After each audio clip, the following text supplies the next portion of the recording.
회장님, 피하세요! 수행기사의 다급한 비명소리와 함께 세상이 굉음을 내며 뒤집혔습니다. 깨진 유리 조각이 비처럼 쏟아지던 그 순간 저는 직감했습니다. 아, 이게 내 마지막이구나. 천벌이 이제야 나를 찾아왔구나. 불길이 치솟는 차 안에서 의식이 흐려지는데 누군가 제 팔을 억세게 잡아 끌었습니다. 살아야 한다며 제발 정신 좀 차리라며 울부짖는 그 목소리. 그건 낯선 남자의 목소리였지만 기이하게도 가슴을 후벼 파는 그리움이 묻어 있었습니다. 가까스로 눈을 뜬 저는 저를 안고 있는 청년의 얼굴을 보고 숨조차 쉴 수 없었습니다. 이바구 시작 전에 구독과 좋아요 부탁드리며 끝까지 함께 해주세요. 그날 아침도 저는 강남 한복판 100평짜리 펜트하우스의 거대한 식탁에 홀로 앉아 있었습니다. 20명은 좋게 앉을 수 있는 이태리제 대리석 식탁. 그 끝에 앉아 저를 위해 차려진 진수성찬을 내려다보았습니다. 도우미 아주머니가 숨소리조차 죽이며 내려놓은 전복죽에선 김이 모락모락 피어올랐지만 제 속은 냉골처럼 차가웠습니다. 숟가락이 그릇에 부딪히는 달그락 소리가 마치 천둥 소리처럼 거실을 울렸습니다. 정막. 네, 그게 제 집의 주인이었습니다. 매일 아침 국내 최고의 의료진이 짜준 식단과 특급 호텔 출신 셰프가 만들어낸 요리들. 남들은 평생 한 번 구경하기도 힘든 산의 진미가 몇 끼 올라오지만 저는 압니다. 이 밥상엔 온기가 없습니다. 회장님, 식사 마치시면 바로 이동하셔야 합니다. 비서실장의 건조한 목소리가 허공을 갈랐습니다. 저는 말없이 수저를 내려놓았습니다. 내 통장에 찍힌 0의 개수가 12개가 넘으면 뭐합니까? 대한민국 재계 서열 12오순자. 사람들은 나를 철의 여인이라 부르며 우러러보거나 두려워하지만 정작 나는 5,000원짜리 국밥 한 그릇을 마음 편히 나눠 먹을 사람 하나가 없습니다. 오늘은 특별한 날이었습니다. 아니, 잔인한 날이라고 해야겠지요. 제 남편과 하나뿐인 아들 녀석의 기일이 겹치는 날이니까요. 새벽같이 일어나 목욕 재개하고 가장 아끼던 검은색 정장을 꺼내 입었습니다. 거울 속에 비친 칠순의 노파는 화려한 보석으로 치장하고 있었지만 눈빛만은 휑하니 비어 있었습니다. 수행기사가 운전하는 최고급 세단 뒷좌석에 앉아 교회의 가족묘원으로 향했습니다. 차창 밖으로 스쳐가는 풍경들이 야속하게도 너무나 아름다웠습니다. 봄꽃이 흐드러지게 피어 있더군요. 내 아들 현우가 참 좋아하던 꽃들이었습니다. 어머니, 저는 꽃이 좋아요. 돈보다 꽃이 더 예쁘잖아요. 그렇게 말하던 아들의 맑은 눈망울이 떠올라 가슴이 미어지는 것 같았습니다. 제가 그 아이를 벼랑 끝으로 몰지만 않았어도 지금쯤 제 옆에서 웃고 있었을 텐데. 봉분 앞에 나란히 선 2개의 비석. 그 차가운 돌덩이를 어루만지며 저는 속으로 빌고 또 빌었습니다. 여보, 현우야. 나도 이제 당신들 곁으로 갈 때가 됐나 보오. 돈은 원 없이 벌었는데 내 곁엔 아무도 없구려. 너무 외롭소. 내가 지은 죄가 많아서 죽어서도 자네들 못 만날까봐 그게 제일 겁이나. 눈시울이 뜨거워졌지만 꾹 참았습니다. 평생을 독하게 살아왔습니다. 남편을 잃었을 때도 피부치 같던 아들을 먼저 보냈을 때도 사람들 앞에서는 절대 눈물을 보이지 않았습니다. 약해 보이면 잡아먹히는 게 이 바닥 생리니까요. 그게 내 자존심이고 내가 평생을 지켜온 갑옷이었습니다. 하지만 텅 빈 집에 돌아갈 생각을 하니 발걸음이 천근만근이었습니다. 한참을 그렇게 비석에 기대어 앉아 있다 겨우 몸을 일으켰습니다. 돌아오는 차 안 운전대를 잡은 수행기사는 백미러로 제 눈치만 살피며 숨조차 크게 쉬지 않았습니다. 라디오 소리 하나 없는 차 안은 마치 달리는 관짝 같았습니다. 그때였습니다. 한적한 국도, 커브길을 돌던 순간이었습니다. 맞은편 차선에서 검은색 덤프트럭 한 대가 미친 듯이 달려오는 게 보였습니다. 중앙선을 넘어 마치 처음부터 나를 노렸다는 듯이 정확하게 제 차를 향해 돌진했습니다. 그 짧은 찰나 트럭 운전석에 앉은 사람의 그림자가 보였던 것도 같습니다. 회장님, 피하세요. 수행기사의 찢어지는 비명이 터져 나왔습니다. 핸들을 꺾을 새도 없이 거대한 쇳덩이가 차 옆구리를 그대로 들이받았습니다. 쾅 마이너스. 세상이 빙글 돌았습니다. 쇠가 찢어지고 유리가 박살나는 소리가 귀를 찢었습니다. 안전벨트가 가슴을 조여오고 제 몸이 공중으로 붕 떴다가 바닥으로 내동댕이 쳐지는 감각이 생생했습니다. 머리에서 뜨거운 것이 주르륵 흘러내려 눈을 가렸습니다. 시야가 온통 붉게 물들었습니다. 차는 몇 바퀴를 굴러 도로 아래 비탈길에 처박힌 뒤에야 멈췄습니다. 뒤집힌 차 안에서 희미하게 정신을 차렸을 때 코를 찌르는 역한 기름 냄새가 진동했습니다. 아, 이렇게 가는구나. 오순자 인생 결국 이렇게 길바닥에서 끝나는구나. 평생을 악착같이 모은 재산도 죽으림을 다해 지켜온 회사도 아무 소용이 없었습니다. 어차피 저승길엔 들고 가지도 못할 것들. 수천억 자산가가 아니라 그냥 늙고 힘없는 노인네로 죽어가는 것이었습니다. 마지막 순간에 떠오른 건 딱 하나였습니다. 현우야, 내 아들. 죽은 아들의 얼굴이 핏빛이야 너머로 어른거렸습니다. 제발 한 번만 더 그 아이의 얼굴을 볼 수 있다면. 30년 전 그날 모진 말로 내치지 않고 따뜻하게 한 번만 안아줄 수 있다면. 펑 마이너스. 차체 어딘가에서 폭발음과 함께 불길이 치솟았습니다. 뜨거운 열기가 순식간에 살갗을 파고들었습니다. 이제 정말 끝이라고 생각하며 눈을 감으려는데 누군가 찌그러져 잠긴 문을 미친 듯이 두들기기 시작했습니다. 안에 사람 있어요. 이봐요. 정신 좀 차려보세요. 쇳덩이를 뜯어내는 듯한 소리와 함께 찌그러진 문틈으로 빛이 새어 들어왔습니다. 그리고 한 청년이 불길에 그을린 얼굴로 제게 손을 뻗었습니다. 할머니, 어서요. 곧 폭발할 것 같아요. 손잡으세요. 저는 힘없이 고개를 저었습니다. 몸이 말을 듣지 않았습니다. 다리는 끼어 움직이지 않았고 숨을 쉴 때마다 갈비뼈가 찌르는 듯 아팠습니다. 그냥 가. 나는 틀렸어. 하지만 청년은 포기하지 않았습니다. 깨진 유리창을 맨손으로 부수며 기어코 안으로 몸을 밀어 넣었습니다. 피가 뚝뚝 떨어지는 손으로 엉킨 안전벨트를 끊어내고 저를 억지로 밖으로 끌어내기 시작했습니다. 정신 차려요. 살아야죠. 어떻게든 살아야죠. 의식이 점점 아득해졌습니다. 뜨거운 불길과 매캐한 연기 속에서 나를 살리겠다고 울부짖는 청년의 얼굴이 흐릿하게 보였습니다. 땀과 그을음으로 범벅된 그 얼굴. 그런데 이상했습니다. 왜일까요? 처음 보는 그 낯선 청년의 얼굴에서 제가 평생을 그리워하고 사무쳐 했던 아들의 모습이 겹쳐 보였습니다. 특히 저 눈. 겁에 질려 있으면서도 결코 물러서지 않는 저 강인한 눈매. 내 아들 현우가 꼭 저런 눈을 하고 있었습니다. 저를 끌어안고 비탈길을 굴러내려오던 그 순간 등 뒤에서 거대한 폭발음이 고막을 때렸습니다. 화마가 우리를 집어삼킬 듯 덮쳐왔습니다. 저를 감싸 안은 청년의 등이 크게 한번 들썩이는 것이 느껴졌습니다. 따뜻했습니다. 30년 만에 처음 느껴보는 사람의 온기였습니다. 그리고 제 의식은 거기까지였습니다.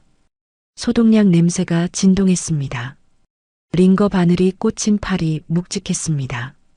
흐릿한 시야가 서서히 돌아오자 병실의 풍경이 눈에 들어왔습니다. VIP 병실 특유의 적막함, 그리고 그 적막을 깨고 누군가의 걱정스러운 목소리가 들려왔습니다. 할머니, 정신이 드세요? 심장이 쿵 하고 내려앉는 것 같았습니다. 그 목소리, 꿈결에서 들었던 그 목소리였습니다. 힘겹게 고개를 돌려 소리가 난 곳을 바라보았습니다. 침대 옆 보조의자에 한 청년이 앉아 있었습니다. 팔에는 붕대를 감고 얼굴에는 반창고를 덕지덕지 붙인 채였지만 저를 바라보는 눈빛만은 맑고 깊었습니다. 순간 숨이 턱 막혔습니다. 너. 말문이 막혀 목소리가 나오지 않았습니다. 헛것을 보고 있는 걸까? 마취가 덜 풀려 꿈을 꾸는 걸까? 그 청년의 얼굴은 30년 전 차갑게 식어가던 내 아들 현우의 마지막 얼굴과 소름 끼칠 정도로 닮아 있었습니다. 쌍꺼풀 없는 긴 눈매, 고집스럽게 담은 입술, 웃을 때 살짝 패는 왼쪽 보조개까지. 마치 죽은 아들이 시간을 거슬러 젊은 시절의 모습으로 제 앞에 앉아 있는 것 같았습니다. 의사 선생님 불러올게요. 잠시만요. 청년이 자리에서 일어나려 했습니다. 저는 반사적으로 그 청년의 손목을 낚아챘습니다. 링거줄이 팽팽하게 당겨져 살점이 찢어지는 듯 했지만 아픔조차 느껴지지 않았습니다. 가지마. 너 누구야? 도대체 누구야? 제 목소리는 짐승의 울음소리처럼 거칠었습니다. 청년은 당황한 듯 눈을 크게 떴습니다. 그 놀란 표정조차 아들과 똑같았습니다. 등골이 오싹해졌습니다. 진정하세요, 할머니. 전 그냥 사고 현장에 있었던 사람이에요. 할머니 구하다가 저도 좀 다쳐서 보호자가 안 오셔서 기다리고 있었어요. 거짓말하지 마. 저는 발작하듯 소리쳤습니다. 이게 우연일 리가 없습니다. 세상에 이렇게 닮은 사람이 있을 수는 없습니다. 혹시 그 여자가 보낸 걸까? 30년 전 내가 돈 봉투를 던지며 내쫓았던 그 천한 것이 이제 와서 복수하려고 내 앞에 덫을 놓은 걸까? 머릿속에서 온갖 의심과 공포가 독버섯처럼 피어올랐습니다. 재벌 회장으로 살아온 40년. 저에게 접근하는 사람들은 모두 목적이 있었습니다. 돈, 권력 아니면 내 약점. 순수한 호혜 따위는 믿지 않게 된 지 오래였습니다. 하물며 내 목숨을 구했다? 게다가 죽은 아들과 똑같은 얼굴을 하고서 할머니, 왜 그러세요? 어디 불편하세요? 청년이 걱정스런 얼굴로 제 이마에 손을 얹으려 했습니다. 저는 소스라치게 놀라며 그 손을 쳐냈습니다. 손대지 마. 더러운 손 치우란 말이야. 청년의 손이 허공에서 멈췄습니다. 무한함과 상처받은 기색이 스쳐 지나가는 그 얼굴을 보자 가슴 한구석이 욱신거렸습니다. 하지만 저는 그 감정을 억지로 눌러버렸습니다. 지금은 감상에 젖을 때가 아니었습니다. 그때 병실 문이 벌컥 열리며 최 비서실장이 뛰어들어왔습니다. 회장님, 깨어나셨습니까? 최 실장은 땀범벅이 된 채 제 침대로 달려왔습니다. 그리고 옆에 서 있는 청년을 보며 의아한 표정을 지었습니다. 자네는? 제가 사고 현장에서 할머니를 당장 내보내. 제가 싸늘하게 명령했습니다. 최 실장이 흠칫 놀라 저를 쳐다보았습니다. 회장님, 이분은 생명의 은인이신데 내보내라고 했어. 당장 내 눈앞에서 치워. 제 고함 소리에 청년은 입술을 깨물더니 말없이 고개를 숙여 보이고는 병실을 나갔습니다. 그 뒷모습조차 아들을 닮아 있었습니다. 축 처진 어깨, 약간 구부정하게 걷는 걸음걸이. 청년이 나가자마자 저는 최 실장의 멱살을 잡다시피 끌어당겼습니다. 최 실장, 지금 당장 알아봐. 네, 뭘 말씀이십니까? 방금 나간 저놈. 저놈에 대해서 샅샅이 뒤져. 이름, 나이, 가족관계, 사는 곳, 직업. 하나도 빠짐없이 전부 다. 제 손이 부들부들 떨리고 있었습니다. 공포였습니다. 그것은 단순한 의심이 아니라 30년간 묻어두었던 죄악이 다시 살아나 나를 삼킬지 모른다는 원초적인 공포였습니다. 단순한 교통사고가 아니야. 저놈 분명 뭔가 있어. 내 아들. 현우랑 너무 닮았어. 너무 닮아서 징그러울 정도야. 최 실장의 눈동자가 흔들렸습니다. 그도 죽은 현우를 기억하고 있었으니까요. 설마. 우연이겠죠, 회장님. 세상에 닮은 사람은 많으니까요. 재벌가의 우연 따위는 없어. 누군가 나를 노리고 의도적으로 접근한 거야. 사고도 구조도 전부 다 짜여진 각본일 수 있어. 박 전무 짓인지 아니면 다른 경쟁사 놈들 짓인지 아니면 말끝을 흐렸습니다. 차마 입 밖으로 내뱉을 수 없는 이름. 그 여자의 이름이 목구멍까지 차올랐다 내려갔습니다. 만약에라도 그 여자와 관련된 놈이면 그땐 살려두지 않을 거야. 내 인생을 또다시 망치게 둘 순 없어. 저는 이를 악물며 중얼거렸습니다. 하지만 제 심장은 쿵쾅거리며 다른 말을 하고 있었습니다. 혹시라도 현우의 핏줄이라면? 아닙니다. 그럴 리 없습니다. 그때 분명히 지웠다고 했습니다. 내 눈앞에서 병원으로 들어가는 것까지 확인했습니다. 그런데 저 청년은 대체 뭡니까? 최 실장, 명심해. 아주 은밀하게 쥐새끼 한 마리 모르게 조사해야 해. 저놈이 내 핏줄 흉내를 내며 접근한 사기꾼인지 아니면 진짜. 알겠습니다. 즉시 착수하겠습니다. 최 실장이 나가고 다시 병실에 정막이 찾아왔습니다. 하지만 아까와는 다른 정막이었습니다. 불안과 공포가 끈적하게 달라붙은 무거운 공기. 저는 떨리는 손으로 침대 옆 서랍을 열어보려다 멈췄습니다. 그 안에 지갑이 있을 리 만무했죠. 다 타버렸을 테니까요. 하지만 제 머릿속에는 선명하게 박혀있는 사진 한 장이 떠올랐습니다. 현우가 죽기 전 지갑 속에 소중히 간직하고 있던 그 여자의 사진. 그리고 그 옆에서 환하게 웃고 있던 현우의 얼굴. 방금 본 그 청년의 얼굴이 현우의 웃는 얼굴 위로 겹쳐졌습니다. 신이시여. 저는 이불을 머리끝까지 뒤집었었습니다. 눈물이 흘러내렸습니다. 무서웠습니다.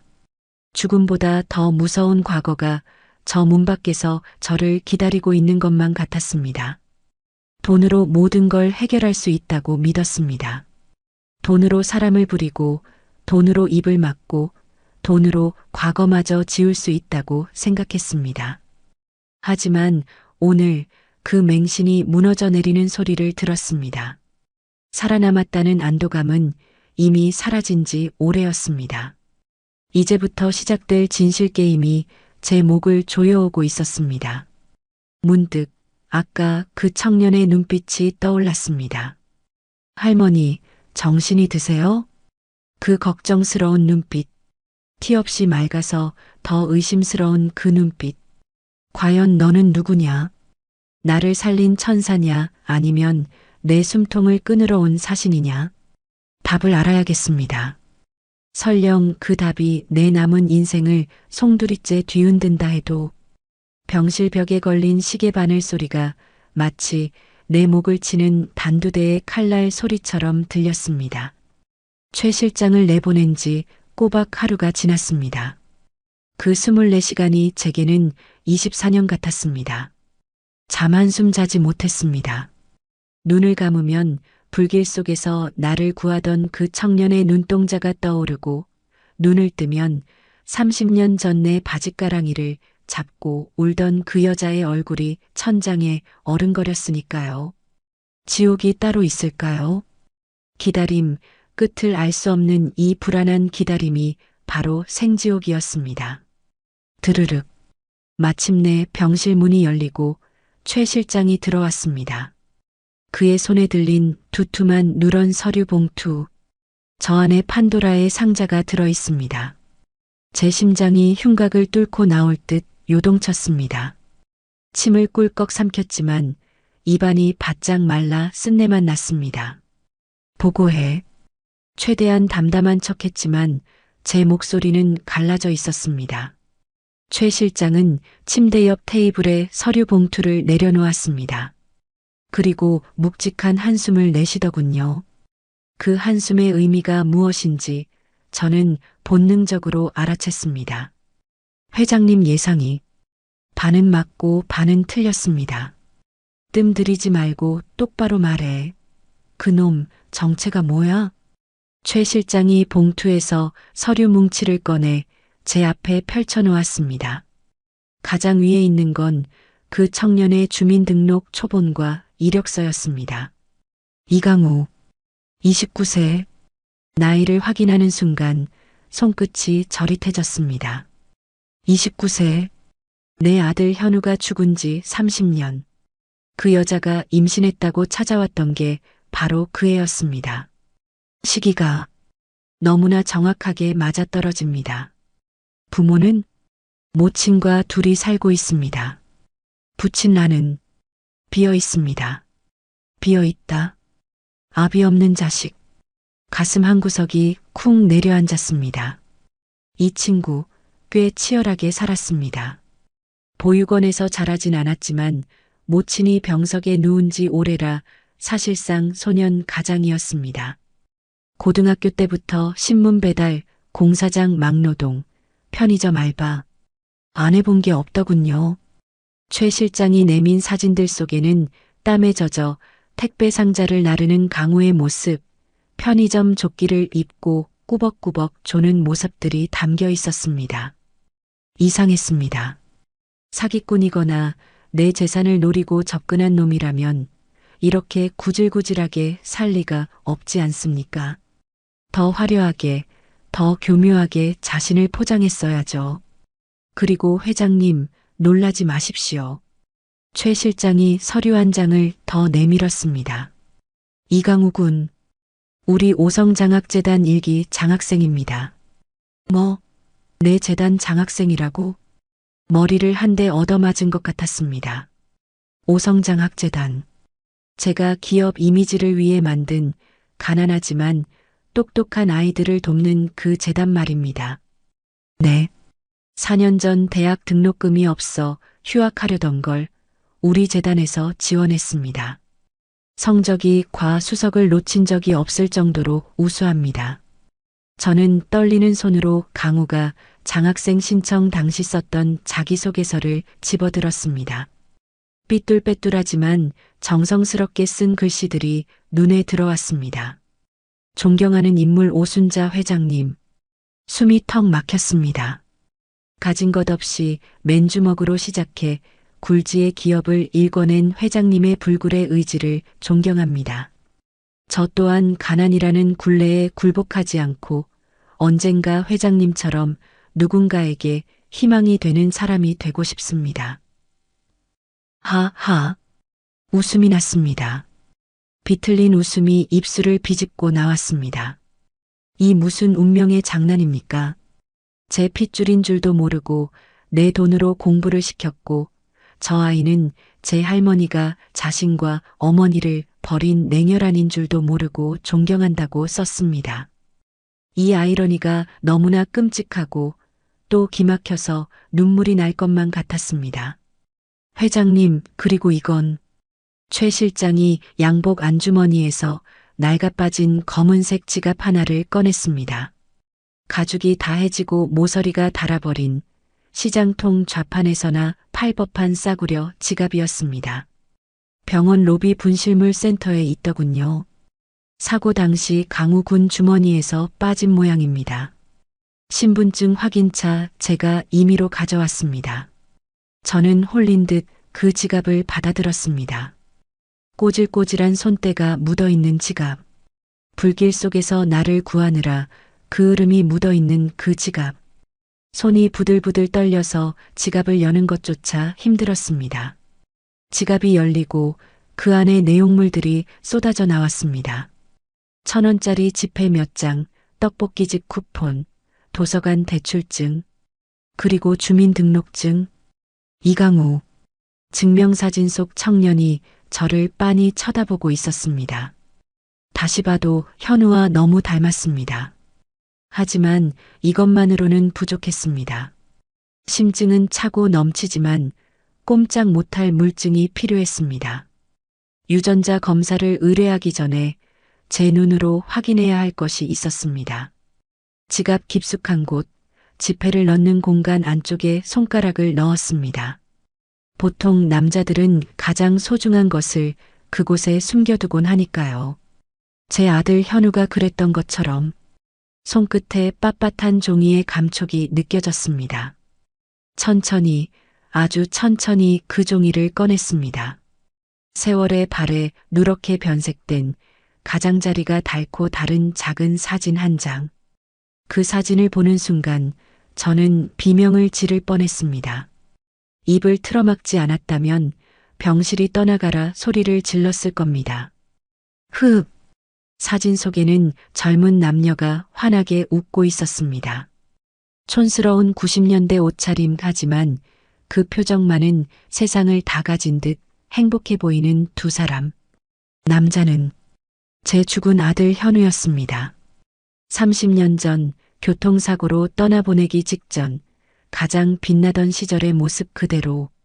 그리고 그 옆에서 수줍게 현우의 팔짱을 끼고 있는 여자. 긴 생머리에 하얀 피부, 유난히 맑은 눈망울을 가진 여자. 김미정. 제 입에서 저주처럼 그 이름이 튀어나왔습니다. 잊으려야 잊을 수 없는 이름.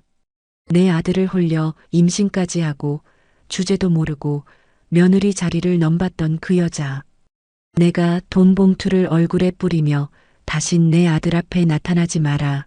그 뱃속의 애도 지워라 하고 악담을 퍼부었던 바로 그 저자. 맞았습니다. 강우, 저 아이는 내 아들 현우와 김미정 사이에서 태어난 아이였습니다. 다리가 풀려 침대 위로 주저앉았습니다. 사진이 제 손에서 툭 하고 떨어져 하얀 시트 위로 나뒹굴었습니다. 그때였습니다. 사진 뒷면에 적힌 빛바랜 볼펜 글씨가 눈에 들어왔습니다. 현우의 필체였습니다. 사랑하는 미정, 그리고 우리 축복이와 함께 영원히 지켜줄게. 축복이. 그 뱃속의 아이 태명이 축복이었나 봅니다. 나는 그 축복을 저주했고 쓰레기 취급하며 버렸습니다. 그런데 그 아이가 30년이 지나 내 목숨을 구했습니다. 회장님, 괜찮으십니까? 안색이. 최 실장이 놀라 다가왔지만 제 귀에는 아무것도 들리지 않았습니다. 머릿속이 하얘지더니 곧이어 붉은 화염처럼 뜨거운 무언가가 치솟아 올랐습니다. 그것은 후회인지 분노인지 아니면 감당할 수 없는 슬픔인지 알 수 없었습니다. 분명한 건 하나였습니다. 신은 나를 용서하지 않았다는 것. 그래서 죽음 대신 이토록 잔인한 진실을 내 눈앞에 들이밀었다는 것. 나는 떨리는 손으로 다시 사진을 집어들었습니다. 사진 속 아들이 저를 원망하듯 웃고 있었습니다. 어머니, 왜 그러셨어요? 제 아들입니다. 어머니 손자라고요. 환청이 들리는 듯 했습니다. 손에 쥔 낡은 사진 한 장이 마치 불덩이처럼 뜨거웠습니다. 아니, 제 가슴 속에 숨겨두었던 시한폭탄이 이제야 터진 것인지도 모릅니다.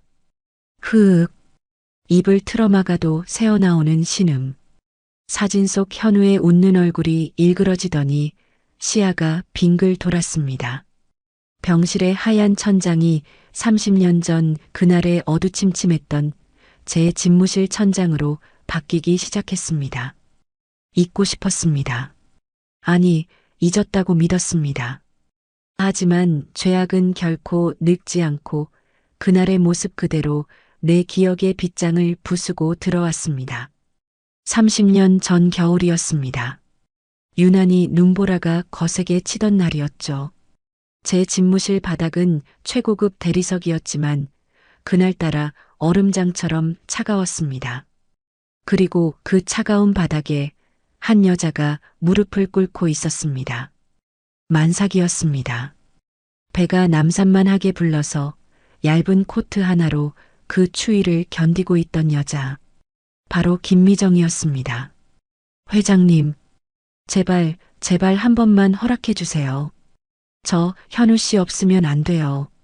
저희 사랑하는 사이예요. 미정이는 얼어붙은 손을 비비며 애원했습니다. 눈물로 얼룩진 그 얼굴이 어찌나 처량하던지 지나가던 개도 동정했을 겁니다. 하지만 그때의 저는 사람이 아니었습니다. 돈에 미치고 성공에 미친 괴물이었습니다. 저는 최고급 가죽 소파에 다리를 꼬고 앉아 차가운 눈으로 그녀를 내려다보았습니다. 제 손에는 두툼한 흰 봉투가 들려 있었습니다. 사랑이 밥 먹여주니? 내까짓게 감히 내 아들을 넘봐? 내가 내 아들 발목 잡아서 인생 망치는 꼴 내 눈에 흙이 들어가도 못 봐. 회장님, 저 바라는 거 없어요. 그냥 현우 씨 곁에만 있게 해주세요. 제 뱃속에 현우 씨 아이가 있어요. 그 말이 제 인내심을 끊어버렸습니다. 닥쳐. 제가 고함을 지르자 미정이가 움찔하며 몸을 떨었습니다. 어디서 근본도 없는 씨를 가져와서 내 아들 아이라고 우겨? 그 뱃속에 든 게 내 핏줄이라는 증거 있어? 설령 맞다고 해도 난 인정 못해. 아니, 안 해. 저는 들고 있던 봉투를 미정의 얼굴을 향해 집어 던졌습니다. 탁 마이너스. 봉투가 미정의 뺨을 스치고 바닥에 떨어지며 둔탁한 소리를 냈습니다. 그 안에 든 수표 다발이 흩어졌습니다. 돈이었습니다. 사람의 마음을, 아니 사람의 목숨값을 매기려 했던 더러운 돈. 이거 받고 떨어져. 그리고 그 애 지워. 나을 생각하지 마. 만약 나아서 내 눈에 띄면 그땐 내 인생이고 뭐고 다 짓밟아 버릴 테니까. 미정이는 바닥에 흩어지는 돈을 보며 멍한 표정을 지었습니다. 그리고 천천히, 아주 천천히 배를 감싸 안았습니다. 어떻게 할머니가 되실 분이 손주한테 죽으라는 말을 하세요? 그녀의 떨리는 목소리가 비수처럼 날아와 꽂혔지만 저는 눈 하나 깜짝하지 않았습니다. 내 손주? 착각하지 마. 그건 그냥 혹덩어리야. 내 아들 앞길 막는 장애물이라고. 당장 그 돈 가지고 꺼져. 다시는 내 눈앞에 나타나지 마. 저는 비서들을 시켜 그녀를 끌어냈습니다. 울부짖으며 끌려가던 미정의 비명이 복도 끝까지 메아리쳤습니다. 회장님, 천벌 받으실 거예요. 당신은 어머니도 아니야. 그날 밤 현우가 미친 사람처럼 저를 찾아와 울부짖던 모습도 기억납니다. 어머니가 사람입니까? 어떻게 미정이한테 그럴 수 있습니까? 그리고 현우는 그 길로 집을 뛰쳐나갔습니다. 빗길 속으로 미정이를 찾겠다며. 그리고 그게 마지막이었습니다. 몇 시간 뒤 들려온 건 빗길 교통사고 소식뿐이었습니다. 병실 침대 위에서 저는 짐승처럼 헐떡였습니다. 과거의 기억이 제 목을 조르고 있었습니다. 내가 죽였습니다. 내 아들을 죽음으로 내몰고 내 며느리를, 내 손자를 벼랑 끝으로 밀어버린 건 바로 나였습니다.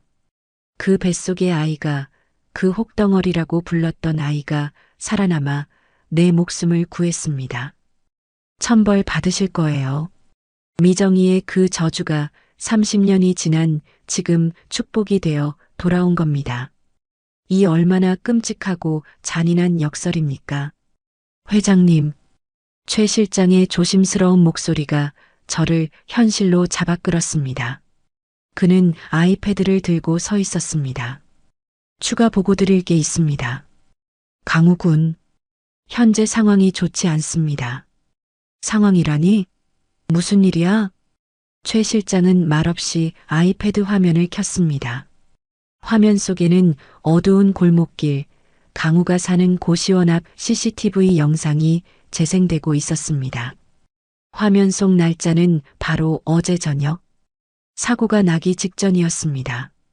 건장한 사내 셋이 강우를 에워싸고 있었습니다. 험악한 문신, 딱 봐도 질 나쁜 사채업자들이었습니다.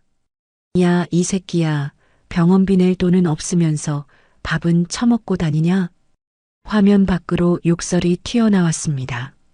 한 놈이 강우의 뺨을 툭툭 치며 조롱했습니다. 강우는 고개를 숙인 채 주먹을 꽉 쥐고 있었습니다. 죄송합니다. 조금만 더 시간을 주십시오. 어머니 수술비 때문에. 시간?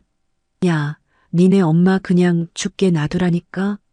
식물인간 10년 수발하다가 너도 꼴로 가, 임마. 펑 마이너스. 놈의 발길질이 강우의 복부를 가격했습니다. 강우가 억하고 꼬꾸라졌습니다. 안 돼요. 어머니는 건드리지 마세요. 바닥에 쓰러져서도 강우는 한 사내의 바짓가랑이를 잡고 매달렸습니다.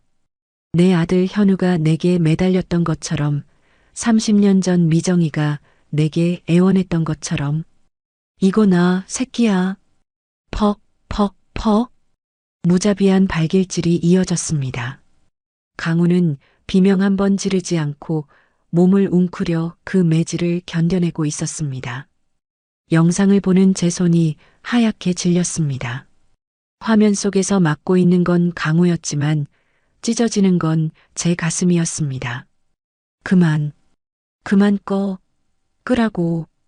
제가 비명을 질렀습니다. 최 실장이 황급히 영상을 껐습니다. 모친. 그러니까 김미정 씨는 현재 요양병원에 입원 중입니다. 10년 전 뇌출혈로 쓰러진 뒤 의식이 없는 상태입니다. 강우 군이 그 병원비를 대느라 사채까지 쓴 모양입니다. 아, 미정아, 너도 살아있었구나. 식물인간이 되어서도 아들 곁을 지키고 있었구나. 그런데 나는 수천억을 깔고 앉아서 뭘 했단 말인가. 30년 전 내가 던진 그 돈다발이 결국 칼날이 되어 내 손자를 찌르고 있었습니다. 가난이라는 이름의 폭력이 내 핏줄을 짓밟고 있었습니다.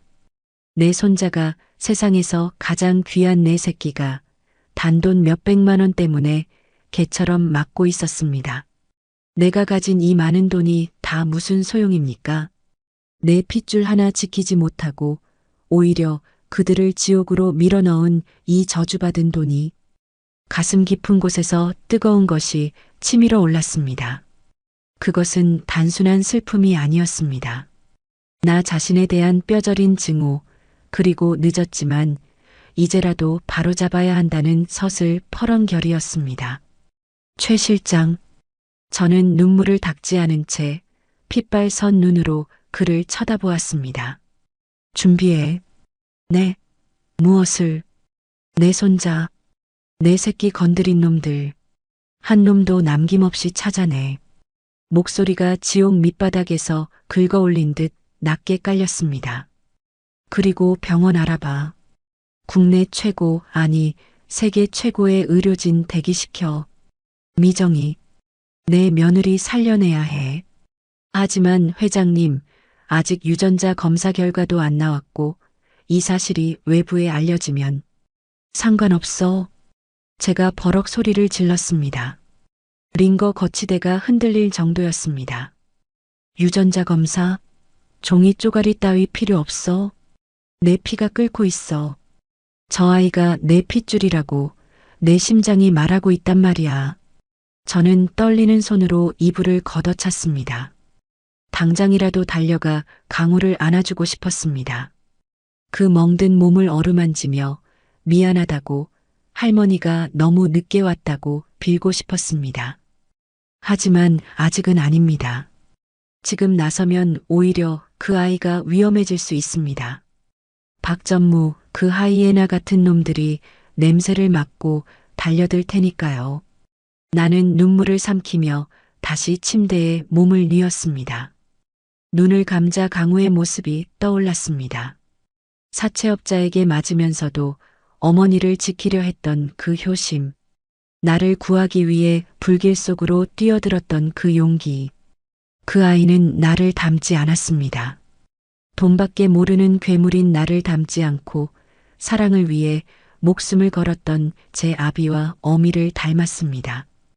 그래서 더 아프고 그래서 더 미치도록 사랑스럽습니다. 이제 내가 할 일은 하나입니다.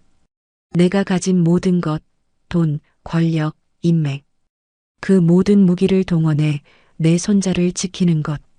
30년 전에는 돈으로 그들을 내쳤지만 이제는 그 돈으로 그들을 지킬 것입니다. 누구도, 감히 누구도 내 새끼 털끝 하나 건드리지 못하게 할 겁니다. 설령 내 모든 것을 잃는다 해도. 기다려라, 강우야. 할머니가 간다. 어둠 속에서 저는 주먹을 꽉 쥐었습니다. 손톱이 살을 파고들어 피가 배어 나왔지만 그 아픔조차 느껴지지 않았습니다. 지금 제 안에는 늙은 오순자가 아니라 새끼를 지키려는 성난 어미 호랑이 한 마리가 깨어나고 있었으니까요. 유전자 검사 결과 보고서. 검체 A 오순자, 검체 B 이강우. 친족관계 성립 확률 99.9%. 종이 위에 찍힌 저 숫자가 마치 신의 인장처럼 보였습니다. 제 손이 떨리고 있었습니다. 아니, 온몸의 세포 하나하나가 전율하고 있었습니다. 맞구나. 정말 내 핏줄이구나. 종이를 가슴에 품고 하염없이 눈물을 흘렸습니다. 30년 전 끊어졌다고 믿었던 인연의 끈이 사실은 한 번도 끊어진 적 없이 이어져 오고 있었던 겁니다. 이제 망설일 시간은 끝났습니다. 할머니로서 그리고 죄인으로서 내가 해야 할 일은 명확했습니다. 최 실장은 제 지시대로 즉각 움직였습니다. 강우를 괴롭히던 사채업자들에게 사람을 보내 그들이 강우에게 덮어 씌운 이자까지 합친 빚 전액을 대납하겠다고 제안했습니다. 단 조건은 익명의 독지가라는 이름으로. 제가 나설 수 없었습니다. 아직은 때가 아니었으니까요. 그리고 무엇보다 제가 강우에게 해줄 수 있는 게 돈밖에 없다는 사실이 뼈아팠지만 당장 그 아이를 지옥에서 꺼내주는 게 급선무였습니다. 하지만 돌아온 대답은 제 예상을 완전히 빗나갔습니다. 거절했다고? 네, 회장님. 강우군이 완강합니다. 최 실장의 난처한 표정에 저는 미간을 찌푸렸습니다. 이유가 뭐야? 빚 갚아주겠다는데, 어머니 병원비 대주겠다는데 왜 마다해? 지금 찬밥 더운 밥 가릴 처지가 아니잖아. 그게 이유 없는 돈은 받지 않겠다고 합니다. 그리고 뭐? 자신을 구해주려던 게 혹시 그날 사고 차량의 주인이냐고 묻더군요. 만약 그렇다면 더더욱 받을 수 없다고. 머리가 띵했습니다. 눈치가 빠른 녀석입니다. 아니, 자존심이 센 겁니다. 제 아비 현우처럼.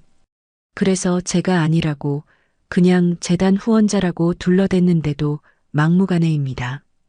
직접 만나서 거절하겠다고 찾아오겠다는 걸 겨우 말렸습니다. 답답함에 가슴을 쳤습니다.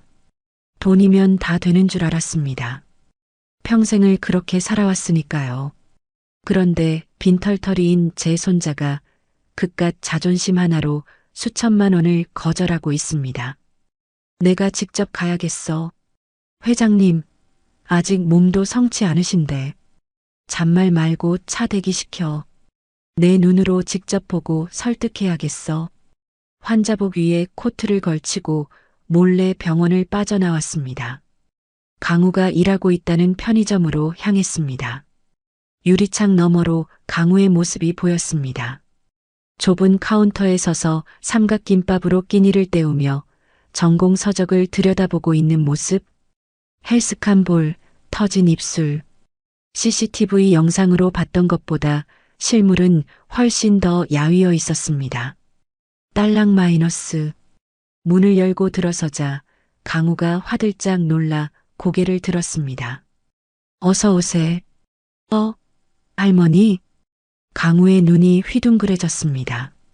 며칠 전 VIP 병실에서 저를 보고 쫓겨났던 기억이 생생할 테니까요.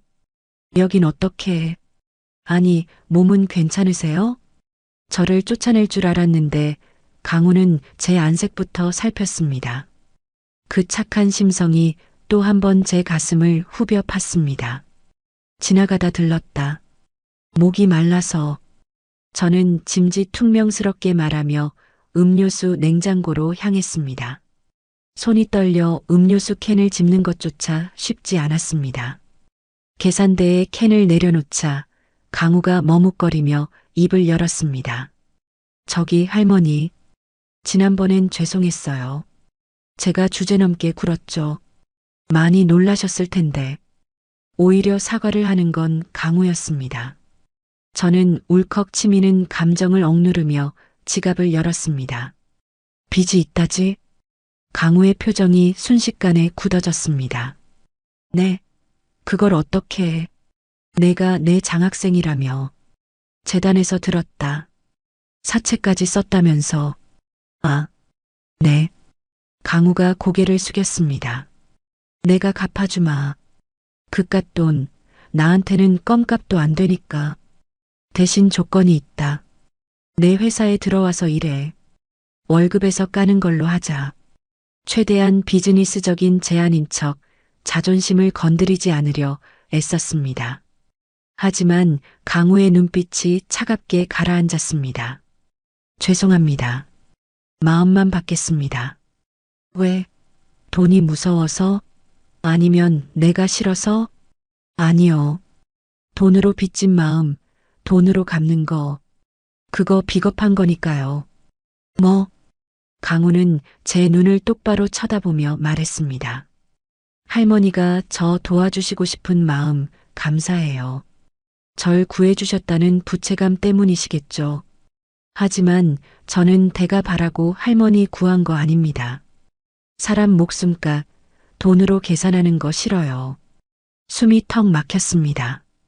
30년 전 제가 미정이에게 했던 말이 떠올랐습니다. 사랑? 사랑이 밥 먹여주니? 돈 받고 떨어져. 저는 사랑과 진심을 돈으로 계산하려 했던 사람이었습니다. 그런데 제 손자는 돈보다 사람의 마음이 먼저라고 말하고 있습니다. 가난하지만 비굴하지 않은 그 눈빛. 제 아들 현우가 저를 보며 했던 말과 겹쳐졌습니다. 어머니, 돈으로 모든 걸 살 순 없어요. 어머니는 가난한 사람이에요. 저는 아무 말도 할 수 없었습니다. 지갑을 쥔 손이 부끄러워 견딜 수가 없었습니다. 그리고 저 혼자 힘으로 해결할 수 있습니다. 어머니 병원비도 제 인생도요. 정직하게 벌어서 갚을 겁니다. 강우의 단호한 거절에 저는 패배를 인정해야 했습니다. 이 아이는 제가 생각했던 것보다 훨씬 더 단단한 아이였습니다. 제가 돈으로 키우지 않아서 오히려 더 올바르게 자란 것일지도 모릅니다. 편의점을 나오는 제 등 뒤로 강우의 인사가 들렸습니다. 건강하세요, 할머니. 또 오세요. 차에 오르자마자 참았던 눈물이 터져 나왔습니다. 기특하고 미안하고 또 자랑스러워서. 하지만 이 감동에 젖어 있을 시간은 길지 않았습니다. 회장님, 큰일 났습니다. 최 실장의 목소리가 다급했습니다. 박 전무가 움직였습니다. 회장님, 사고 현장 CCTV를 확보했다고 합니다. 그리고 강우 군이 회장님을 구하는 장면, 병실에 찾아왔던 기록까지 다 가져갔답니다. 심장이 덜컥 내려앉았습니다. 박전무, 제 조카이자 그룹 내 2인자, 호시탐탐 제 자리를 노리는 하이에나 같은 놈. 제가 사고로 죽기를 가장 바랐을 놈이었습니다. 그런데 제가 살아 돌아왔고 그 과정에 웬 낯선 청년이 개입되어 있다는 걸 알았으니 가만히 있을 리가 없죠. 지금 어디야? 박전무 그 자식? 본사 회장실에 와 계십니다. 이사들 다 소집해 놓고요. 저는 눈물을 닦고 매무새를 고쳤습니다. 올 것이 왔습니다. 본사 회장실 문을 박차고 들어갔습니다. 상석에 앉아 거만하게 다리를 꼬고 있던 박 전무가 짐짓 놀란 척 일어났습니다. 아이고 고모님, 몸도 편찮으신데 여긴 어인 일이십니까? 능글맞은 웃음 뒤에 숨겨진 살기. 이사들의 눈초리도 심상치 않았습니다. 내 회사인데 내가 오는 게 이상하냐? 내 놈들이야말로 내 허락도 없이 무슨 작당들이야? 작당이라니요. 회장님 안위가 걱정돼서 대책회의 중이었습니다. 그런데 말입니다. 박 전무가 빔 프로젝터 화면을 띄웠습니다. 사고 현장 사진, 그리고 병원에서 찍힌 강우의 흐릿한 사진이 나타났습니다. 이 청년, 누굽니까? 생명의 은인이다. 왜? 은인, 맞습니까? 제가 좀 알아봤는데 말이죠. 이 친구 30년 전 고모님이 내치셨던 그 김미정이라는 여자의 아들이더군요. 이사들이 술렁거렸습니다. 박 전무는 승자의 미소를 지으며 제게 다가왔습니다. 고모님, 혹시 숨겨둔 손자라도 찾으신 겁니까? 아니면 이 친구가 고모님 재산 노리고 접근한 사기극입니까? 어느 쪽이든 우리 그룹 후계 구도에 아주 큰 변수가 되겠는데요. 박 전무의 눈이 번들거렸습니다. 놈은 알고 있습니다. 이게 사실이라면 스캔들이고 아니라면 사기극으로 몰아 저를 치매 노인 취급하려는 속셈을. 저는 주먹을 꽉 쥐었습니다. 여기서 밀리면 끝입니다. 강우도 저도 죽습니다. 소설 쓰지 마라. 우연히 구해준 것뿐이야. 그 이상도 이하도 아니다. 과연 그럴까요? 유전자 검사라도 한번 해볼까요? 고모님 표정이 너무 절박해 보이시는데요. 박 전무가 제 귓가에 대고 속삭였습니다. 만약 저놈이 진짜 핏줄이라면 제가 가만 안 둘 거란 거 아시지 않습니까? 등골이 오싹해졌습니다. 놈은 진심이었습니다. 지금 강우를 인정하면 놈의 표적이 됩니다. 그렇다고 부정하면 강우를 지킬 명분이 사라집니다. 진퇴양난. 저는 박 전무를 노려보며 차갑게 웃었습니다. 건드려봐. 내 놈 손모가지가 먼저 날아가는지 내 목이 먼저 떨어지는지 한번 해보자고. 회장실을 나왔지만 다리가 후들거렸습니다. 전쟁이 시작되었습니다. 이제는 숨어서 지켜볼 수만은 없습니다. 강우가 위험합니다. 제 머릿속에는 오직 하나, 강우를 어떻게 지킬 것인가 하는 생각뿐이었습니다. 돈, 권력, 다 쓰겠습니다. 악마와 손을 잡아서라도 내 새끼는 내가 지킵니다. 최 실장, 보안팀 강화해. 그리고 강우놈 24시간 밀착 감시 붙여. 털끝 하나라도 다치면 내 목 내놔야 할 거야. 차가운 빌딩 숲, 제 비장한 명령이 메아리 쳤습니다. 30년 전에는 아들을 버렸던 그 회장실에서 이제는 손자를 지키기 위한 전쟁을 선포했습니다. 하지만 저는 몰랐습니다. 박 전무의 마수가 이미 강우의 목을 조르기 시작했다는 것을. 시간을 3시간 전으로 되돌려 보겠습니다. 편의점 아르바이트를 마치고 귀가하던 강우가 검은 승합차에 실려간 건 순식간이었다고 합니다. 제가 붙여둔 경호원들이 손을 쓰기도 전에 놈들은 미리 동선을 파악하고 작정을 한 채 들이닥쳤습니다. 죄송합니다, 회장님. 놈들이 너무 조직적으로. 피투성이가 되어 돌아온 경호팀장의 보고를 듣는 내내 저는 미동도 하지 않았습니다. 떨리는 손을 탁자 아래로 감추고 입술을 깨물어 피를 냈습니다. 지금 흥분하면 집니다. 놈들이 노리는 게 바로 그겁니다. 늙은 오순자가 이성을 잃고 날뛰다 스스로 무너지는 것. 띠리링 마이너스. 제 개인 휴대폰이 울렸습니다. 발신자 표시 제한. 올 것이 왔습니다. 여보세요. 고모님, 밤이 늦었는데 안 주무시고 깨어 계셨습니까? 박전무였습니다. 기름기 낀 목소리, 비열한 웃음기. 당장이라도 수화기를 씹어먹고 싶었지만 참았습니다. 용건만 말해. 내 손자 어디 있냐? 아이고, 벌써 내 손자라고 인정하시네요? 거보세요. 제가 뭘 했습니까?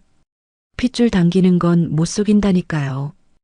허튼 수작 부리면 내 놈 뼈를 갈아서 개 사료로 줄 테다. 강우 털끝 하나라도 건드리면. 워워, 진정하십시오. 아직은 털끝 하나 안 건드렸습니다. 아직은요. 박 전무가 킬킬거리며 말을 이었습니다. 거래를 좀 하시죠. 내일 열릴 임시 주주총회. 거기서 고모님이 가진 지분 전량을 저에게 양도한다는 각서에 도장만 찍으시면 됩니다. 그럼 이 귀하신 도련님은 털끝 하나 안 다치고 보내드리죠. 미친놈. 회사를 날로 먹으려 들어? 선택은 고모님이 하시는 겁니다. 회사입니까? 아니면 30년 만에 찾은 핏줄입니까? 아, 참고로 이 친구 성질이 꽤 있더군요. 반항하다가 얼굴을 좀 긁혔는데 더 다치면 마음 아프시잖습니까? 전화기 너머로 하는 막힌 신음소리가 들려왔습니다. 강우였습니다. 눈앞이 캄캄해졌습니다. 평생을 바쳐 일군 회사입니다. 내 피와 땀, 내 젊음이 다 녹아있는 오성그룹. 그걸 저런 파렴치한 놈에게 넘기라니요. 하지만 강우의 신음소리를 듣는 순간 답은 이미 정해져 있었습니다. 알았다. 오, 역시 결단력 하나는 타의 추종을 불허하십니다. 장소 말해. 내가 직접 간다. 각서랑 도장 들고 갈 테니까 강우 눈앞에 대령해놔. 혼자 오셔야 합니다. 쥐새끼 한 마리라도 달고 오면 거래는 파기입니다. 전화를 끊고 저는 비서실장을 보며 고개를 저었습니다. 따라오지 말라는 신호였습니다. 회장님, 위험합니다. 경찰에 신고를. 신고하면 강우가 죽어. 놈은 빈말할 놈이 아니야. 저는 금고에서 인감도장을 꺼냈습니다. 그리고 주주총회 의결권 위임장과 주식 양도 증서에 서명을 했습니다. 손이 떨리지 않았습니다. 오히려 차분했습니다. 돈, 명예, 회사? 다 가져가라지. 그따위 것들, 내 새끼 목숨값에 비하면 휴지 조각만도 못한 것을. 30년 전에는 돈 때문에 자식을 버렸지만 오늘은 돈을 버리고 자식을 구할 겁니다. 그것이 내가 할 수 있는 유일한 속죄니까요. 약속 장소는 인천에 폐기된 물류창고였습니다. 으스스한 냉기가 감도는 거대한 철문 앞. 저는 지팡이를 짚고 차에서 내렸습니다. 칠순의 노구였지만 발걸음만은 그 어느 때보다 단단했습니다.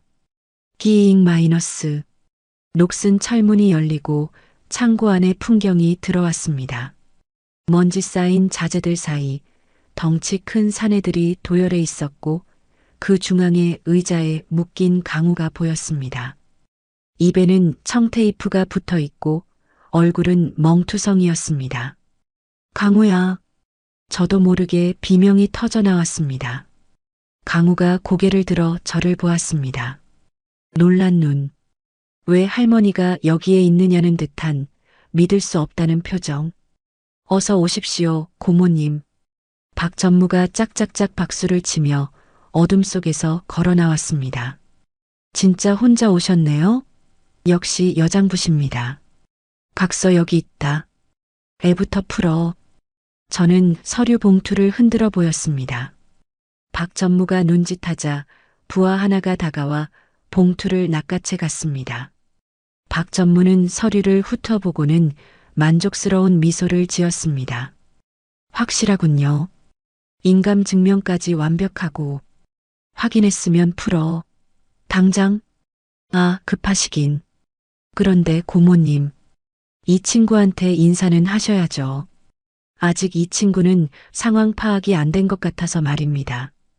박 전무가 강우에게 다가갔습니다.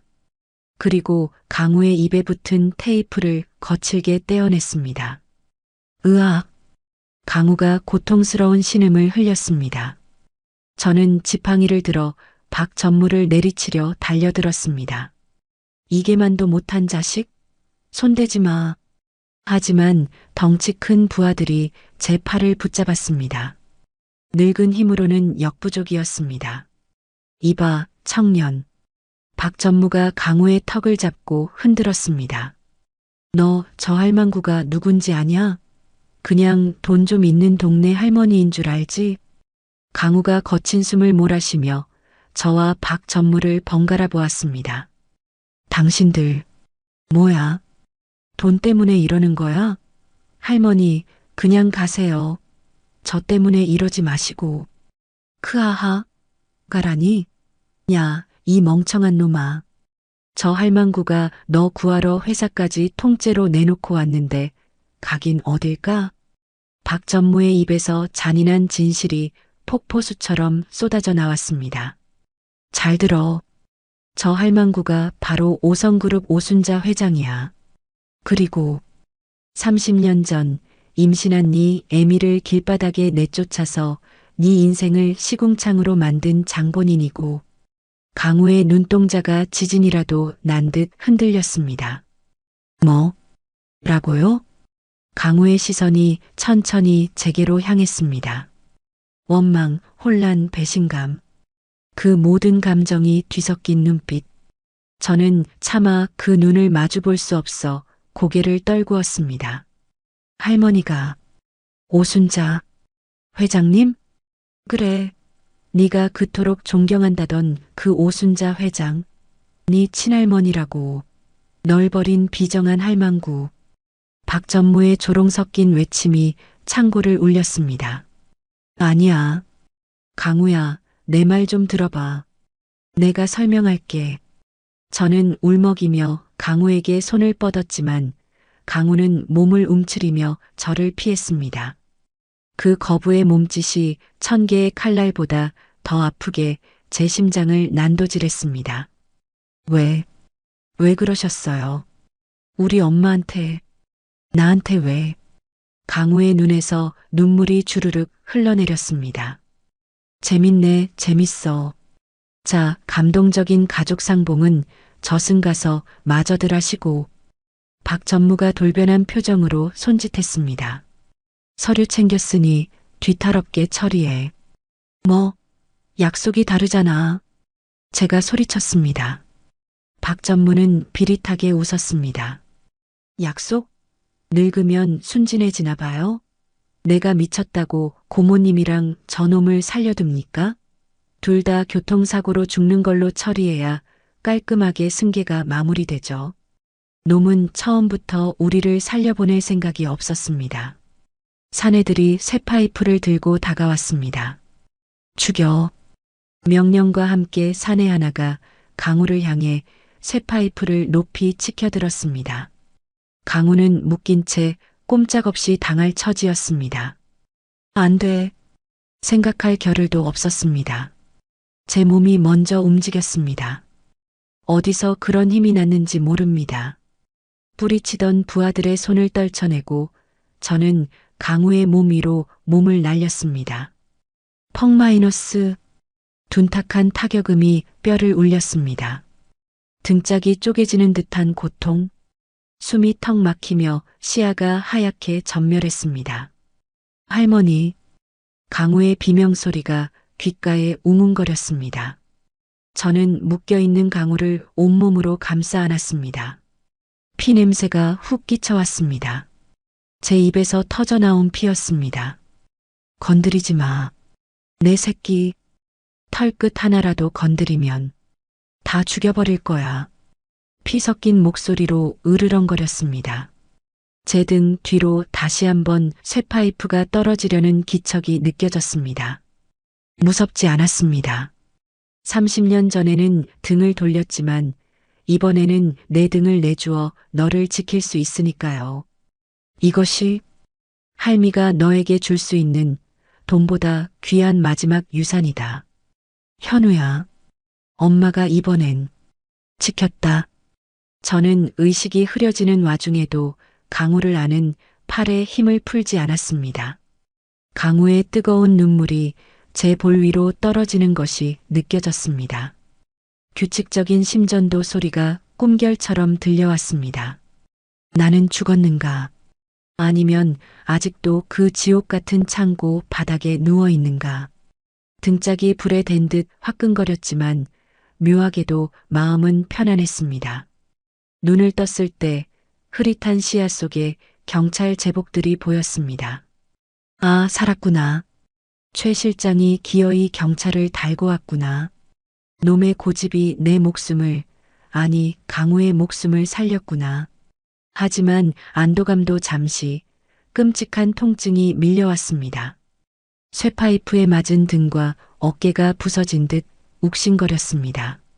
하지만 저는 신음조차 내뱉을 겨를이 없었습니다.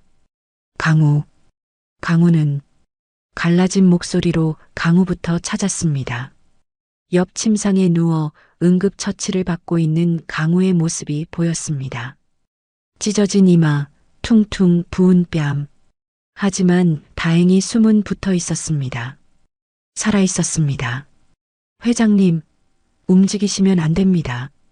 의료진들이 달려와 저를 제지했습니다. 저는 다시 깊은 수면 마취 속으로 빠져들었습니다. 다시 눈을 떴을 때는 며칠이 지나 있었습니다. 1인실 병실. 창밖에는 비가 추적추적 내리고 있었습니다. 몸을 일으키려는데 누군가 제 손을 살며시 잡아 눌렀습니다. 일어나지 마세요. 척추에 금이 갔대요. 강우였습니다. 환자복을 입고 붕대를 감은 채 제 침대 곁을 지키고 있던 아이. 하지만 그 눈빛은 예전과 달랐습니다. 원망, 혼란, 슬픔, 복잡한 감정이 소용돌이치고 있었습니다. 이제 피할 곳은 없었습니다. 모든 진실이 드러난 지금 제가 해야 할 일은 변명이 아니라 고백이었습니다. 강우야, 많이 아프지? 지금 그게 중요해요? 강우의 목소리가 떨리고 있었습니다. 박전모, 그 사람이 한 말 사실이에요? 회장님이 정말 내 할머니 맞아요? 저는 힘겹게 고개를 끄덕였습니다. 그래, 내가 내 아비 현우의 어미다. 그럼 우리 엄마 내쫓은 것도 뱃속에 있던 저를 지우라고 했다는 것도 다 사실이에요? 강우의 눈에 눈물이 고였습니다. 차마 그 눈을 똑바로 볼 수 없었습니다. 하지만 피해서는 안 되었습니다. 그것이 저 아이에게 줄 수 있는 최소한의 예의니까요. 사실이다. 30년 전 그날 내 엄마가 만삭의 몸으로 나를 찾아왔었다. 살려달라고 받아달라고 빌었지. 하지만 나는 돈 봉투를 얼굴에 던지며 내쫓았다. 내 아버지가 그렇게 간 뒤에도 나는 너희 모자를 찾지 않았다. 아니, 잊으려고 했다. 내 죄를 덮으려고. 어떻게 그럴 수가 있어요? 강우가 울분을 토해냈습니다. 어떻게 사람이, 아니 가족이 그럴 수 있어요? 엄마가 얼마나 힘들게 사셨는지 아세요? 평생을 죄인처럼 숨죽여 사셨어요. 아빠 제사상 차려놓고 밤새 우시다가 뇌출혈로 쓰러지셨다고요. 강우의 절규가 병실을 울렸습니다. 저는 아빠도 없이 가난하다고 손가락질 받으면서도 그래도 우리 할머니는 훌륭한 분일 거라고, 피치 못할 사정이 있었을 거라고 그렇게 믿고 살았어요. 장학금 받으면서 회장님 존경한다고, 훌륭한 사람 되겠다고. 바보처럼. 강우는 말을 잇지 못하고 흐느꼈습니다. 그 눈물이 비수가 되어 제 가슴을 후벼 팠습니다. 미안하다. 제 입에서 나온 말은 고작 그 한마디였습니다. 1000마디 변명보다 뼈저린 사과가 필요했습니다. 죽어 마땅한 죄다. 내가 괴물이었다. 돈에 눈이 멀어 내 새끼 귀한 줄도 모르고 너희를 지옥 속에 살게 했어. 저는 링거 바늘이 꽂힌 손을 뻗어 강우의 손을 잡으려 했습니다. 강우가 움찔했지만 이번에는 피하지 않았습니다. 염치 없지만 이제라도 갚고 싶었다. 너를 처음 본 순간 내 아비가 살아 돌아온 줄 알았어. 하늘이 내게 준 마지막 기회라고 생각했다. 그래서 내 목숨을 내놓아서라도 너만은 살리고 싶었어. 제 눈에서도 뜨거운 눈물이 흘러내렸습니다. 강우야, 이 늙은이 용서하지 마라. 평생 원망해도 좋아. 하지만 제발 내 곁을 떠나지만 말아다오. 내 어미 병원비, 내 앞날 내가 다 책임지게 해줘. 돈으로 때우려는 게 아니야. 그냥 할머니로서 딱 한 번만 노릇 좀 하게 해줘. 저는 침대 위에서 무릎이라도 꿇고 싶은 심정이었습니다. 강우는 한참이나 말이 없었습니다. 창밖의 빗소리만이 두 사람의 침묵을 채웠습니다. 얼마나 지났을까요? 강우의 거친 손이 제 손등 위를 조심스럽게 덮었습니다. 아팠어요. 강우가 쉰 목소리로 입을 열었습니다. 창고에서 할머니가 저 대신 맞았을 때 쇠파이프에 등이 찍히는 소리가 너무 아프게 들렸어요. 강우야, 미웠어요. 박 전무 말 듣고 할머니가 원수라는 거 알고 정말 미웠는데, 그런데 제 위로 쓰러지면서 내 새끼라고 부르셨잖아요. 피를 토하면서도 저를 꽉 안으셨잖아요. 강우의 눈에서 굵은 눈물방울이 뚝뚝 떨어져 제 손등을 적셨습니다. 그때 알았어요. 아, 이분이 진짜 내 할머니구나. 나를 지키려고 목숨 건 이 사람이 내 핏줄이구나. 강우가 제 손을 꽉 잡았습니다. 용서 다 된 건 아니에요. 엄마가 겪은 고통, 제가 겪은 시간들 금방 잊을 수는 없어요. 그래, 안다. 알아. 하지만 기회는 드릴게요.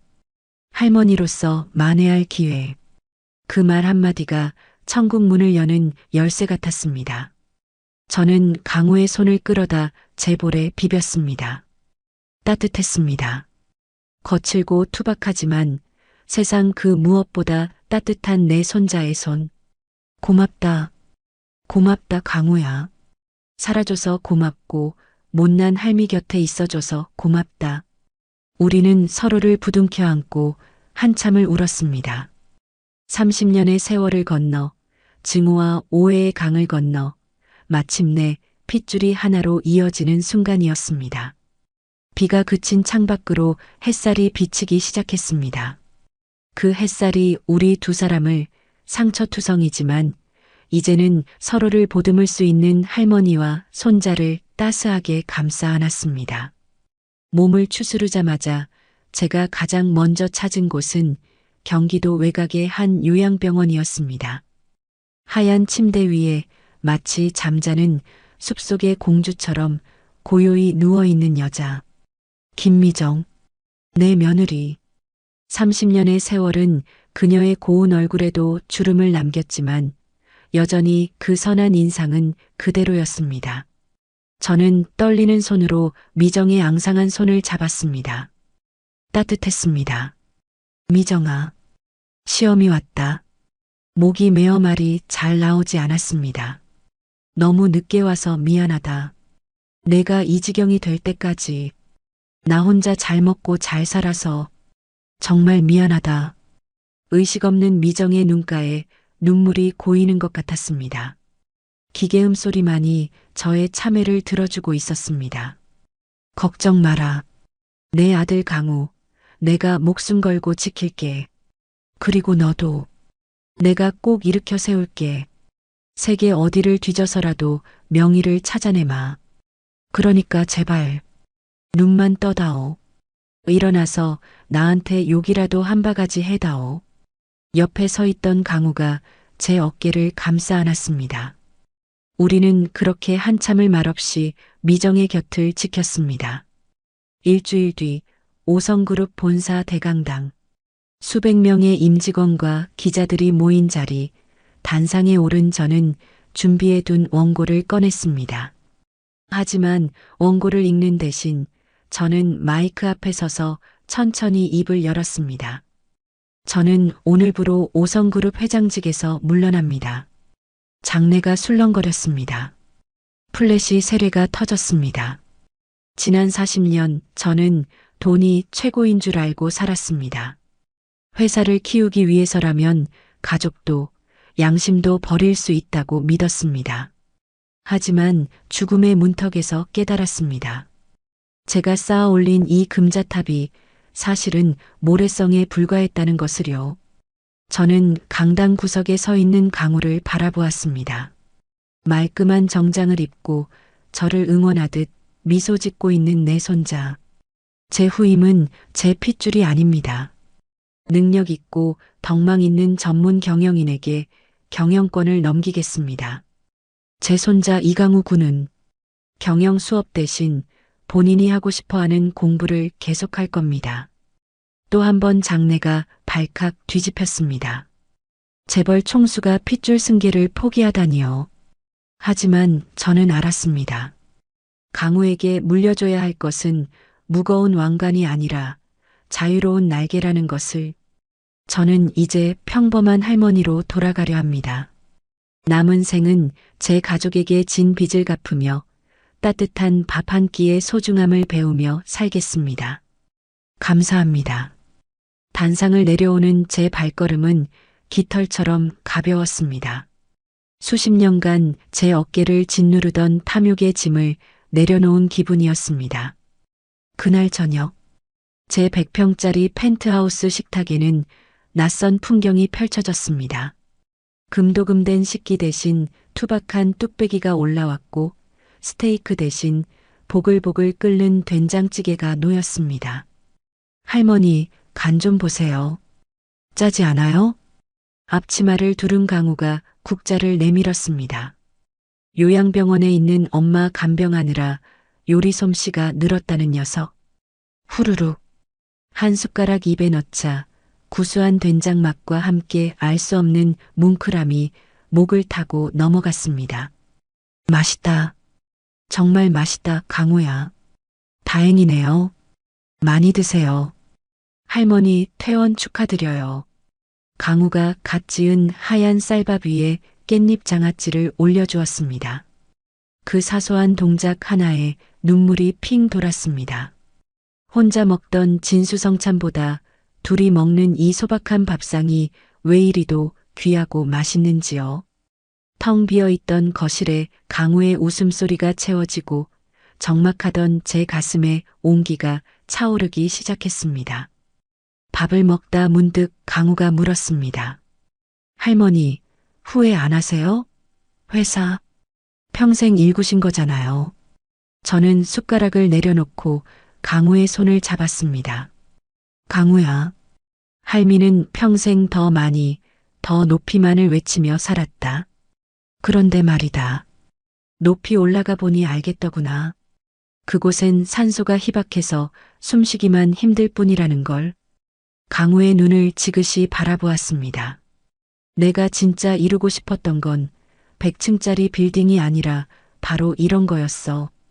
사랑하는 사람과 마주 앉아 따뜻한 밥 한 끼 먹는 것. 오늘 내가 차려준 이 밥상이 내 인생 최고의 성공이다. 강우가 쑥스러운 듯 코끝을 찡긋하며 웃었습니다. 아, 저 미소. 30년 전 현우가 보여주던 그 맑은 미소. 이제는 지킬 수 있습니다. 아니, 영원히 지킬 겁니다. 식사를 마치고 강우와 나란히 소파에 앉아 과일을 깎았습니다. TV에서는 주말 연속극이 흘러나오고 창밖으로는 서울의 야경이 별처럼 반짝였습니다. 문득 30년 전 그날이 떠올랐습니다. 만약 그때 내가 미정이를 받아들였다면 우리 가족은 더 일찍 행복할 수 있었을까요? 지나간 시간은 되돌릴 수 없습니다. 하지만 남은 시간은 다르게 채울 수 있습니다. 할머니, 내일은 엄마 면회 갔다가 꽃 구경 가요. 벚꽃이 만개했대요. 그래, 그러자. 우리 강우하고 싶은 거 다 하자. 저는 강우의 어깨에 머리를 기대었습니다. 늙고 지친 몸이었지만 마음만은 다시 태어난 듯 생기가 돌았습니다. 사고가 났던 그날, 죽음 앞에서 제가 찾았던 답은 돈이 아니었습니다. 사람이었습니다. 그리고 신은 제게 기적처럼 그 답을 보내주셨습니다. 불길 속으로 뛰어들어 나를 구해준 나의 천사, 나의 손자. 고맙다, 강우야. 나한테 와줘서. 저도요, 할머니. 오래오래 사세요. 강우가 제 손을 꼭 잡았습니다. 거칠지만 따뜻한 그 손의 온기가 제 심장까지 전해졌습니다. 창밖의 달빛이 유난히 밝았습니다. 현우야, 보고 있니? 내 아들이 이렇게 훌륭하게 자랐단다. 엄마가, 이제야 진짜 엄마가 된 것 같구나. 내 남은 인생, 이 아이를 위해, 그리고 너를 위해 살다가마. 돈이 아니라 사랑을 남기는 사람으로. 오늘의 이바구는 여기까지입니다. 끝까지 함께 해주셔서 감사드리며 구독과 좋아요 눌러주시면 놀라운 인생 사연들을 누구보다 먼저 무료로 만나보실 수 있습니다.